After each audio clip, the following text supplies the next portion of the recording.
Este día hemos recorrido 35 kilómetros hasta la Hacienda Colima para conocer la historia y el testimonio de un sobreviviente del conflicto armado en El Salvador. Díganos su nombre y dónde nació. Pascual Galdame Hernández, Colima, Suchitoto. ¿Qué recuerdos tiene de su niñez, don Juan? Muchos, muchos. ¿Puede contarnos un poco cómo fue su infancia en este lugar? Bueno, soy hijo de gente campesina y analfabeta, se puede decir.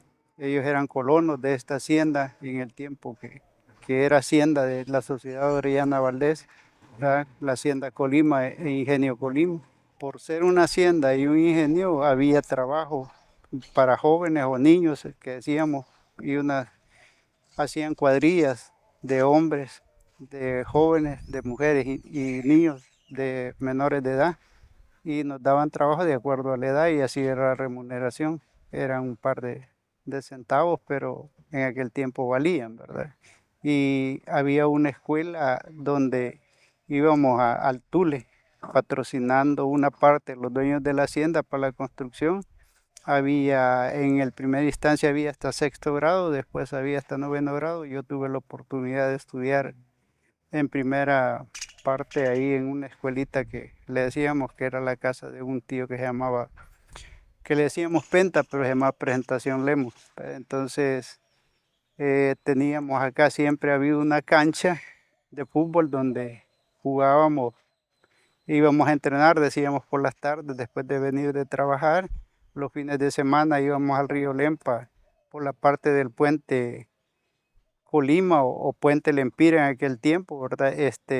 Nos íbamos a bañar al otro lado porque al otro lado pasaba Lempa y a este lado de Colima, Salguate, nos pasábamos el puente y ahí nos juntábamos todos los hipotes de lo que era el cantón, que no era muy grande, pero ahí aprendí a nadar, aprendí a cruzarme el río, a pescar con atarraya, las atarrayitas chiquitas, pero decíamos que pescábamos. Tengo memorias de la infancia, como lo que se decía en aquel tiempo, una hacienda donde éramos colonos, pues como que estamos hablando de que se acababan de ir los españoles y quedamos nosotros ahí, pero en realidad pudiera decirse que éramos felices porque teníamos una cancha donde ir a jugar, un río donde ir a nadar, eh, no teníamos prejuicios de identidad. Éramos vecinos del Quitasol, del Tule, el Coyolito. Ya cuando estudiamos nos juntamos ahí con gente hasta del Agua Caliente, aquí en el Tule, que está bastante distanciado, Garcita, Potro Grande. Eh, Fui creciendo, digamos, en una casa humilde con gente que me enseñó muchas cosas desde pequeño, pero también la disciplina era rígida. Si venía uno tarde, le aplicaban ahí, ¿verdad? Un castigo, no de, no de flexiones, sino de un chilillo o algo para que entendiéramos que no teníamos que quedarnos más del tiempo estipulado fuera de la casa. Y logré estudiar gracias al impulso de mi papá que me decía que más adelante si ibas a trabajar tenías que necesitar letra y números, que sea sexto grado, hiciéramos con mi hermana que tengo que es mayor que yo 10 años, pero estudiamos en primera instancia, digo yo, antes del 85 o antes del 80, noveno grado, ¿verdad? Hasta ahí quizás sería como una parte, ¿verdad? Hasta los 13 años ya pensé yo que de 13 años ya me gustaban las hipotas, decía, y bueno, competíamos por ver cuáles hipotas eran las mejores del cantón y andábamos ahí el grupito de bichos y bichas buscando la competencia, si te gusta vos, hablarle primero vos y si no el otro y no te dice nada, pues, así nos criamos juntos varios hipotes Yo era uno de los menores, a este tiempo yo tengo 63 años, nací en 1961, por ahí por los 7, cuando fue la guerra de Honduras estaba bien cipote, nos fuimos con mi papá un rato al Coyolito Los Salas, siempre aquí en Suchitoto, y pasamos un rato porque tenían miedo que fueran a volar el puente, del puente Lempira, y pintaron lo que era el techo del Ingenio de verde, los aviones los cubrían debajo de unos palos que había en el llano porque había una pista. Y bueno, son recuerdos que no se olvidan porque los papás de uno, ¿verdad? En su forma siempre lo andaban cerca. Yo anduve cerca de mi papá en un caballo, aprendí a andar a caballo a corto tiempo, pero también así eran los devanones que me pegaban. Y, y bueno, fue una historia de niño que para mí, tal vez no la de mis hijos o mis nietos, pero en mi tiempo yo creo que estuvo bien. Colima, don Pascual, es una comunidad que pertenece a Suchitoto, es una comunidad que uno dice, ah, de las más lejanas de Suchi. Sin embargo, Suchitoto fue un municipio fuertemente afectado por el conflicto armado. ¿De qué manera usted nos puede comentar cómo vivieron en esta comunidad el conflicto que afectó a todo El Salvador? Bueno, históricamente los antepasados decían que Colima el nombre es así porque dice que es donde se encuentran los ríos. Aquí se encuentra el río Acelguate, el río Lempa, Metayate y el Chacalingo, los limones. El conflicto armado, yo fui parte de él, así, fui parte de ese evento por las mismas situaciones de pobreza que se dieron en ese momento. Ya en ese momento del conflicto ya había fracasado la hacienda como hacienda, ¿verdad? Por la construcción de la presa del Cerrón Grande. Se habían inundado todas lo que eran las vegas donde había caña, donde había pescado, donde había agua, donde había un potencial de trabajo. Ya se había inundado y se fue reduciendo, ya no había trabajo. Eh, tenía yo, en el 81 tenía 20 años. Fui voluntariamente al ejército, llegué aquí a la Cuarta Brigada, estuve 6 meses ahí, por eso digo que soy parte de esto. Y luego yo ya había sacado 9º grado, hicieron una selección de los soldados de ese momento, ¿verdad? Y como tenía 9º grado, me incluyeron en una lista para ser parte de un batallón que viajó a los Estados Unidos en el 82, ¿verdad? Tuve la oportunidad de viajar a Estados Unidos como campesino, ¿verdad? En avión, digamos así, y conocer el famoso país, ¿verdad? Donde en realidad no es mentira lo que cuentan, pues ese es un país súper avanzado a la par de nosotros, pero la parte militar también es especial. Saben tratar a la persona como ser humano, pero lo preparan para la guerra.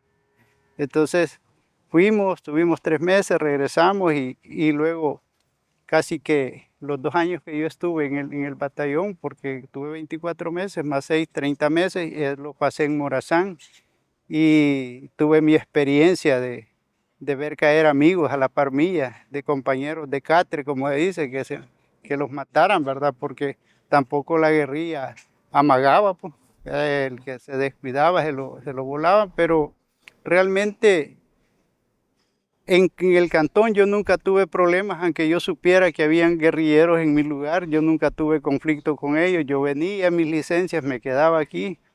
Quiero ser sincero conmigo mismo y con los entrevistadores que me gustó tomar en un momento, desde la edad de 13 años empecé a probar y seguí bebiendo. Yo venía, cuando venía de las licencias casi que ya venía bolo, cuando llegaba digo, si me matan que me maten bolo, ¿va? Pero en realidad no tuve conflictos. Tenía más conflictos con la gente que cuidaba los puentes, que eran los mismos militares, que con la gente civil de mi comunidad. Me respetaron, eh, tenía siempre las mismas amistades que dejé y, y bueno, sé que fue duro porque después que yo vine del ejército tampoco había trabajo. Ya había aprendido yo un oficio que me había enseñado un mi amigo que después fue mi suegro, a manejar tractores empezamos a jalar caña para la cabaña en tractores. Vea, nos pagaban regular en ese tiempo, pero trabajaban las 24 horas, se puede decir, pero yo seguí tomando y tuve mi primera experiencia de acompañarme y separarme de la primera compañera, pero en el camino siempre hay cosas que se dan porque se tienen que dar, pero luego ya conseguí, como dicen, ¿verdad? Como buen salvadoreño, convencerme a otra y con él la que estoy actualmente, pero sí, sí, la época del conflicto había que saber vivir, porque les digo, yo conocí amigos que eran miembros de la guerrilla, que supuestamente eran nuestros enemigos como militares, pero habíamos sido compañeros de escuela, ¿verdad? Y no podíamos, ni ellos ni yo podíamos actuar mal porque no nos habíamos hecho nada en lo personal. Eh, Como dice uno, a veces cree que el alcohol es para hacer amistad y a veces nos poníamos a beber en la cancha con los soldados a la par de nosotros y otro, un guerrillero y los militares. Pero así fuimos pasando, logramos pasar la guerra. No tuve, solo tuve las experiencias de ver caer amigos, pero no tuve, digamos yo, ninguna lesión de guerra, nada. Familiares, hubo pérdidas familiares en la guerra. Sí, sí, el primero que perdí fue un pariente, un primo hermano que era de Tejutla, que se llamaba Luis. Lo mataron de entrada, él trabajaba en seguridad, había estado de alta en el tiempo posterior anterior a la guerra, ¿verdad? Y, y lo mataron, él era mayor que yo, pero le gustaba sacarme así, como dice, a caminar o a pasear, pero lo mataron. Sí, se perdieron varios parientes por lado de mi papá, unos alas de la parte alta, se perdieron varios parientes que los mataron por el pensamiento que ellos, era un pensamiento, decía en ese momento, subversivo, al contrario a lo que era el régimen militar de ese tiempo, porque en realidad la guerra fue un régimen militar, no fue otra cosa más. Por eso es que cuando a mí me dicen de hoy de este régimen, no me asusta porque ya viví un régimen yo y fui parte de él también como fui parte de la guerra. Ahí que, no sé. En el proceso o en su participación durante el conflicto, o sea, hubo 12 años de combate entre militares y guerrilleros. ¿Qué fue lo más difícil que a usted le tocó? Pues lo más difícil fue verme, verme ido a meter, digamos, y sin saber, pues que tenía que pagar caro el viaje a Estados Unidos, porque prácticamente convivimos el tiempo en Morazán, y Morazán fue uno de los lugares más estrictos que tuvo la guerrilla para el combate. Entonces, la experiencia mía fue grande, porque si cuando digo que vi caer compañeros es que quizás los mataron 2, 3 pasos antes que yo, y no a mí, ¿verdad? Ver, ver caer otro compañero a la par mía, cuando para mí era lo que le pasó a él, digo yo, algo tenía que pasar para no perder la vida en ese momento, porque la unidad a la que yo pertenecí no fue una unidad que pasó a cuarteladas, sino que pasaba solo en el monte. Entonces, pero dentro de eso puedo decir también que con hechos de verdad, ¿verdad? No sin fantasía ni nada, que fue una unidad disciplinada donde evacuamos ancianos y evacuamos niños. No fuimos una unidad que actuamos contra la persona, sí trabajamos en la guerra, contra la guerrilla, pero era con la gente armada, no con la gente desarmada. Por lo menos eso doy fe yo de la unidad donde yo estuve. ¿Verdad? Después no puedo decir más porque mi tiempo fue de 30 meses, no fue más. ¿Verdad? De los 12 años yo solo participé en eso. Luego me retiré y les dije, yo me voy. ¿Qué vas a ir a hacer? Pues voy a ir a comer tilapias, les digo, pero yo me voy de aquí, no tengo nada que estar haciendo más, ya terminé mi tiempo. Me ofrecieron ascenderme, pero yo ya había perdido el chance por la cuestión de beber, porque dejé de beber, digamos, como de 29 años, y cuando salí tenía 22 años, o sea, todavía salí fregándome, ¿va? Pero hasta ahí yo puedo dar fe que el momento que yo estuve por lo menos la unidad respetaba lo que se llama derechos humanos porque nos habían preparado de acuerdo a la Convención de Ginebra para respetar, respetar y auxiliar a la gente que no tuviera armas ni nada y que estuviera oye, con alguna enfermedad o que lo hubieran baleado, pues lo hicimos, evacuamos, nos decían de que no servíamos porque mucho evacuábamos gente, ¿verdad? Pero era la disciplina que nos habían enseñado los americanos, aunque sinceramente fuimos preparados por gente especializada, pues el grupo mejor que tiene Estados Unidos para combatir, para no dejarnos matar, digamos así, porque eso era lo que ellos decían, que cuando vas para atrás y andas ahí te van a matar si no te fijas. Entonces, viví mi experiencia y gracias al Creador digo que no debo mucho, porque si aquellos andaban armados, yo andaba armado también, aunque era gente que yo conocí un poco de los principios de la guerrilla, pero una vez le pregunté a alguien, si vos tenés chance no lo vayas a matarme, asustarlo, seguro, lo asusto y me mata a mí, le digo, pero, pero así pasé, gracias al Creador le digo, estoy acá, ¿verdad? No, no con plata, pero con vida y vale más que la plata. Así es. ¿Y cómo fue el paso de la guerra en esta comunidad? Hemos visto una comunidad como bien organizada, eh, con policía, con escuelas, con bastante desarrollo. Pues para el conflicto no había todo eso.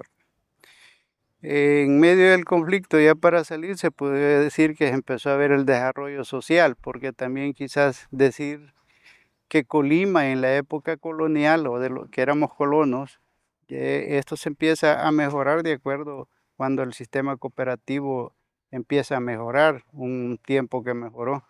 Ya podíamos tener casas de adobe, ya empezamos a ver que había indicios de construir una escuela. Colima, desde el inicio de la reforma agraria que se militarizó hasta que terminó, siempre cuidaron los puentes. Entonces eso fue lo que nos llevó a estar militarizados durante todo el conflicto. Pero dentro de eso siempre habían parámetros para poder trabajar, tanto la cooperativa como la parte de las tierras fluctuantes, las tierras que inunda el embalse, siempre se trabajaban y el desarrollo social se empezó a ver más, porque no había, ya había escuela, se mejoró una iglesia, ya se empezaron a hacer casas nuevas, ya no eran las letrinas aquellas, sino que unas letrinas mejoradas a la par de las que habían antes, las jaboneras, ¿verdad? Y luego ya había más casas con energía eléctrica porque eran casi solo las aledañas a la hacienda las que tenían, al casco de la hacienda, pero ya empezó a haber proyectos de energía eléctrica, ya había acceso más a los créditos en los bancos para poder trabajar, ya pues ya se nos veía como Colima y como decía aquí la amiga es que yo no sé si decirles que Colima es el último o es el primero. Para mí es el primero, porque nosotros estamos aquí, les decía mucho yo, nosotros vemos pasar los carros a cada rato de todos colores y bonitos, pero los que viven allá, oye, que viven en Suchitoto están allá, les decía, nosotros estamos acá en esto, pero aquí hubo una pista de aterrizaje, hubo, bueno, están las canchas que son el testimonio de que son canchas naturales, no son artificiales, ¿va? Reglamentarias y todo. Entonces, siempre las fiestas han sido muy mentadas, muy interesantes. Antes las patrocinaba el dueño, hoy la comunidad ha empezado a organizarse para hacer todo. Pero sí, hoy contamos con escuelas, contamos con una DESCO, tenemos dos cooperativas, una de la reforma agraria y otra de las tierras fluctuantes. Tenemos eh, eh, un comité, un comité ¿cómo se llama? De protección civil. Tenemos directivas eh, de equipos, tenemos varios equipos, tenemos un sistema de agua que da servicio las 24 horas, solo es de irlo mejorando, ¿verdad? Entonces, eh, se ha logrado mucho después de que la guerra pasó, ¿verdad? después de los acuerdos de paz. ¿Y qué reflexión puede hacer usted de este proceso de la guerra? Que muchos decimos la guerra entre nosotros mismos porque fueron salvadoreños, ¿verdad? Bueno, como yo fui parte de ella y mucha gente amiga mía fue parte de ella también en ambos lados, pero yo creo que no desearía yo que volviera a haber otra guerra de ese tipo, porque no tendríamos que estarnos peleando nosotros. Tal vez tendríamos que pelear por alguien que nos quiera invadir, va que alguien que nos quiera sacar de nuestro país, pero entre nosotros mismos por los pensamientos no se puede. Pero al final de todo esto hubieron beneficiarios. Hubo gente para la que uno u otro trabajó para que hoy esté bien económicamente o socialmente, pero yo no pensaría que fuera bueno que hubiera otra guerra, ni del tipo que fue, con el tipo de armas en ese momento, ni hoy que fuera con otro tipo de armas o qué sé yo, otro conflicto sin sentido, porque yo creo que si el creador no hubiera querido hacer del mismo pensar y imagen, todos fuéramos iguales. Entonces, no, tenemos que pensar distinto y cada quien tiene como dice, su arte.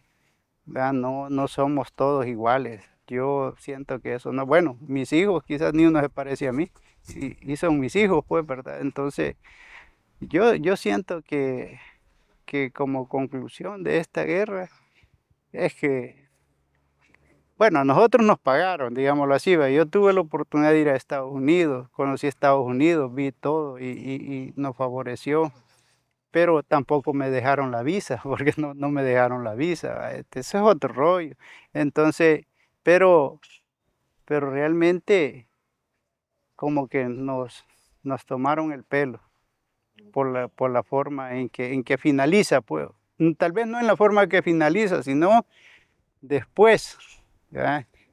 Por los ideales que decía que luchaba uno, llega al poder y luego no se acuerda de los que lucharon a la par. Entonces, yo en la parte meramente que conozco, que es la militar, yo les digo a algunos, hoy estoy siendo más favorecido, me dan unos $100 y me pagaban menos cuando andaba por lo menos caminando y conociendo ahí por esos lados, que solo eran 225 colones y los ponen en dólares es una tontera, hoy me dan 100 por no hacer nada. Entonces digo, yo tengo que hacer algo como para devolver esto o de regresarlo de cualquier forma a mi familia y a mi comunidad, porque es mi familia, pues es mi gente, pues en la cual yo aquí sigo sosteniendo y no es por decir que estamos, porque a cierto tiempo ya uno ya no es extranjero en el lugar, pero nosotros, la mayoría es de Suchitoto aquí en Colima. La mayoría en este cantón es de Suchitoto, no es de otros lados. ¿Verdad? Quizás la esencia de Suchitoto está en Colima, que no se ve claramente porque no la han querido ver, pero nosotros nos consideramos que somos gente, como dice ahí, gente de paz. ¿Qué opinión tiene usted o qué considera que se debe hacer para que estos hechos como la guerra que afectó tanto, que usted nos menciona, o sea, no fue de beneficio para ninguno, ni para el otro, o sea, no trajo beneficio, para que este tipo de hechos que causó tanto dolor no se repita?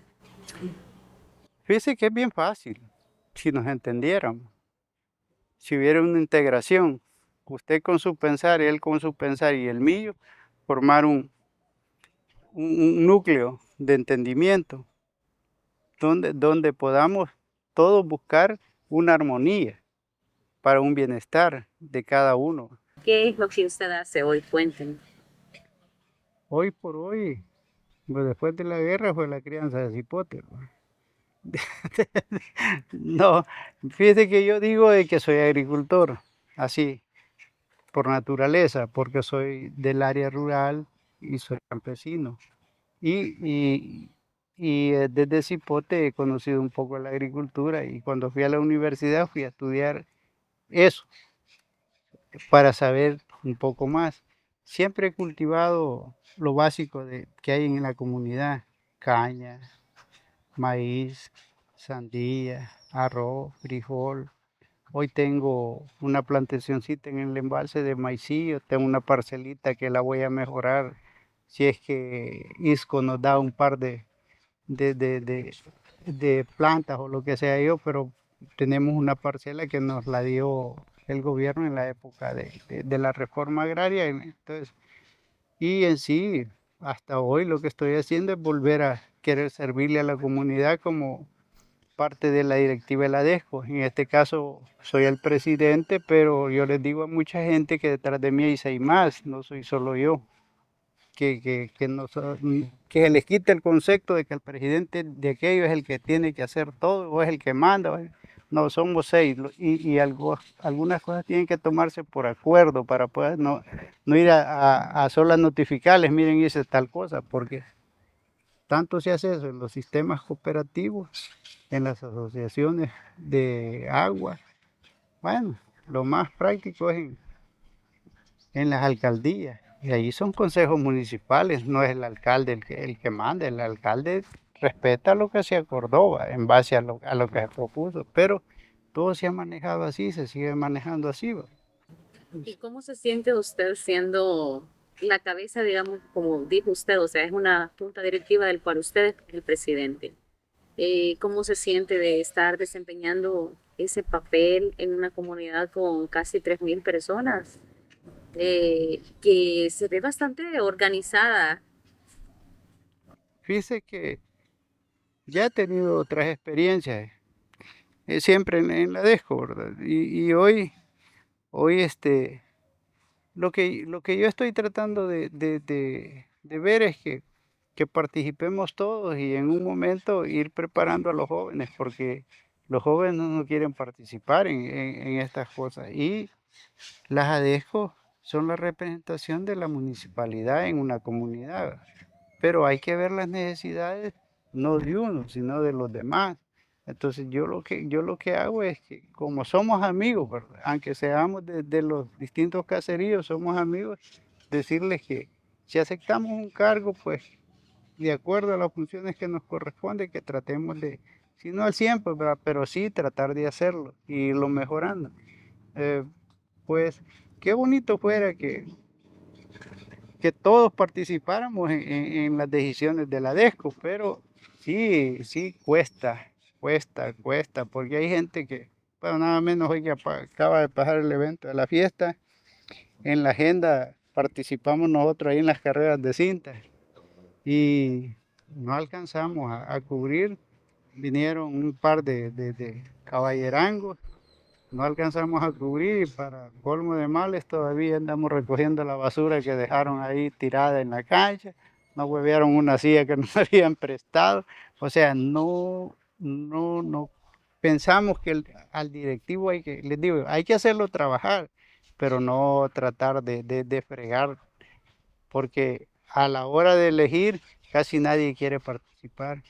A mí mis hijos me dicen que ya no me meta ni en cuestiones políticas, ni en esto de la comunidad, porque al final mi malo que te ultraje, mira, yo que me ultraje a alguien que sea mejor que yo, me alegra, le digo, pero si me ultraje a un bobo que sea más ruin que yo, algo me ha de estar quitando, le digo, porque si es más ruin que yo, no me preocupa. Entonces le digo, yo realmente quisiera hacer más de lo que puedo, pero como realmente también existe la cuestión de que uno en estas cosas no puede hacer más de lo que dice el estatuto ni menos de lo que dice el estatuto.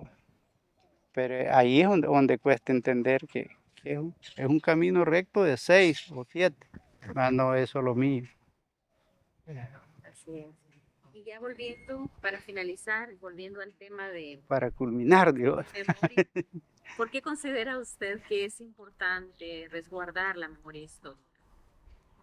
es que es la identidad. ¿Por qué le estoy diciendo yo que le haría la foto de mi papá? A mí me han dicho que mi papá es esto y esto y esto, pero yo a mi papá nunca lo vi bolo. Y él siempre ahí me andaba atrás en el caballo, durmiendo, pegándole ahí. Mi mamá también para mí fue una gran mujer, ¿verdad? Entonces eso es una comunidad. Y el sistema comunitario para mí existe desde la casa y el pueblo, digamos ahí. Entonces, si usted no guarda eso, ¿qué le va a contar a la? ¿Usted cree que los cipotes nacieron, como dicen los bichos, en envases de Coca-Cola? Hoy, no, ¿verdad? Y ya le enseñé las fotos de dónde venimos nosotros. Todo. Si viéramos las fotos de esa gente de esa hacienda, desde que van desarrollando la hacienda, que van mejorando, dicen que el ingenio era un trapiche en inicio, que era de madera, que estaba a aquel lado y que lo trasladaban para allá y todo. O sea, ellos tienen, si usted se imaginara todo lo que esos bobos tienen en sus casas, aquí habían dos lugares que el gobierno no le interesaron, hablando porque es la memoria histórica. Mi papá y yo anduve con él. Estuvimos en este sector aquí, excavando donde había un cementerio indígena.